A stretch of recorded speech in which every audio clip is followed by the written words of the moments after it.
Nigerian government is in panic mode after a viral video suggested that the United States has begun acting on its threats. The video, which spread like wildfire across social media, appeared to show US soldiers landing on Nigerian soil, reportedly in Bonny Island, Rivers State. Within hours, hashtags like #US Army in Nigeria and #Trump was serious began trending, fueling speculation that America had finally stepped in to confront the worsening crisis that has turned parts of Nigeria into war zones. The reaction from Abuja was immediate and unusually defensive. Presidential aides, army spokespersons, and pro-government media accounts rushed to dismiss the footage as fake. The presidency, through its senior special assistant on media and publicity, Bayo Onanuga, released a late-night statement insisting that no foreign military has landed anywhere in Nigeria. But it was the tone of the response, not just the message, that caught everyone's attention.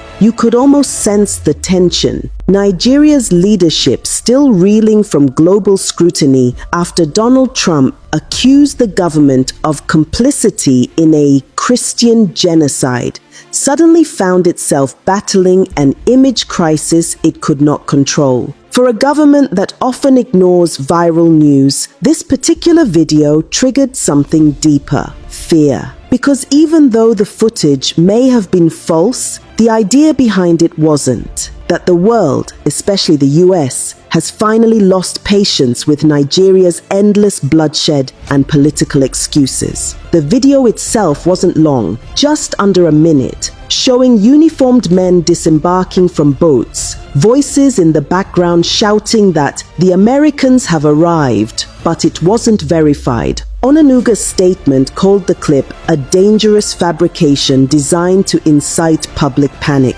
Yet, social media users pushed back. If it's fake, why the rush to deny it? One user wrote. This government reacts faster to rumors than to killings. It was a fair point. The same government that struggles to respond to attacks in Plateau or Kaduna within days managed to issue multiple press releases in less than 24 hours over a viral video. That contrast spoke volumes about the growing insecurity inside the corridors of power. Just hours before the controversy peaked, President Bola Ahmed Tinubu met with the Sultan of Sokoto, Saad Abubakar III, at the presidential villa. Officially, the meeting was about national peace and unity. Unofficially, it was about damage control. Sources inside the presidency told journalists the meeting was urgent, called after intelligence briefings warned that Trump's recent statements had emboldened foreign and domestic critics who now see Nigeria as a failed state tolerating terror. Tinubu later posted on his official X handle that Nigeria's unity is non-negotiable and our sovereignty remains intact. His statement, though carefully worded, carried a defensive undertone. He praised the military's gallant efforts and urged citizens to ignore foreign distractions. But to many Nigerians, the message felt hollow. They've heard this before. Every time another massacre happens, every time the government denies responsibility, every time the world raises concern, what they want is action, not rhetoric. It's impossible to separate this panic from Trump's recent remarks. Just days earlier, the US president declared that record numbers of Christians are being killed in Nigeria and warned that the US would not remain silent. His words reverberated across global media, reigniting debates about the violence in northern Nigeria.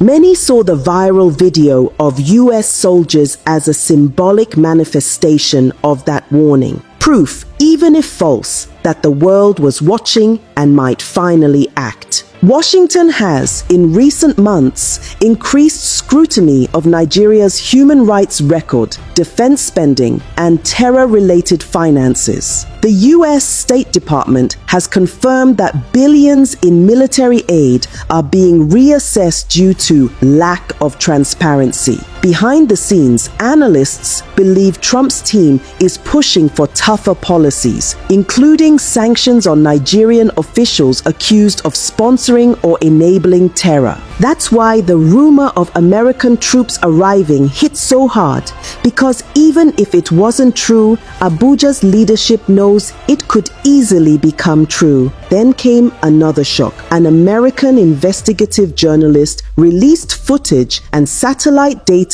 alleging that Fulani terrorist camps are operating near Nigerian military installations. In one chilling statement, he claimed, over 200 people are being held hostage in a camp not far from a Nigerian army outpost. The terrorists are armed with heavy weapons, yet the army does nothing. This is not ignorance, this is complicity. The journalist's findings matched what local villagers have long whispered, that armed groups move freely across large parts of the northwest and central regions, often untouched by military patrols. Some locals even claim that certain attacks happen shortly after security checkpoints are mysteriously withdrawn. Those reports add to growing international suspicion that parts of Nigeria's security apparatus are compromised, that instead of defeating terrorism, some within the system are feeding it. When Tinubu met with the Sultan, the images were cordial, but insiders described the atmosphere as tense. The Sultan, Nigeria's most influential Islamic leader, reportedly warned that the growing perception of government bias in religious violence could have grave international consequences. Beyond the politics and denials, something deeper is happening. The viral video, fake or not, tapped into a very real fear that Nigeria is losing control of its own narrative, its own territory, and perhaps its own sovereignty. Every denial from the presidency, every press statement from the military feels less like reassurance and more like a reflex. A government trying to convince itself that it still holds power. But power isn't measured by statements. It's measured by security, justice, and trust. And right now, the Nigerian government has none of those. The real problem isn't the rumor of American soldiers landing. It's why so many Nigerians wished it were true.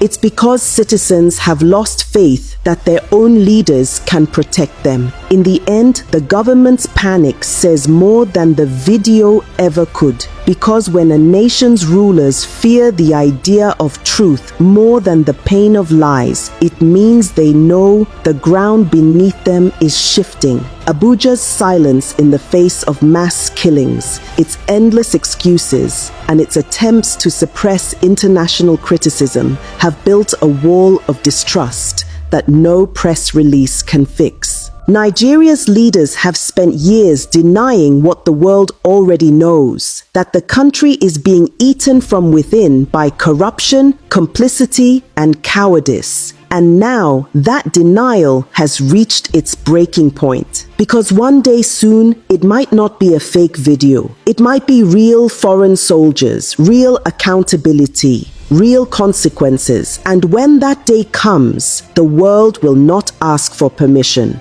It will simply act. Until then, every rumor, every leak, every viral video will remind those in power of a truth they cannot silence, that a government which refuses to defend its people will eventually be defended against.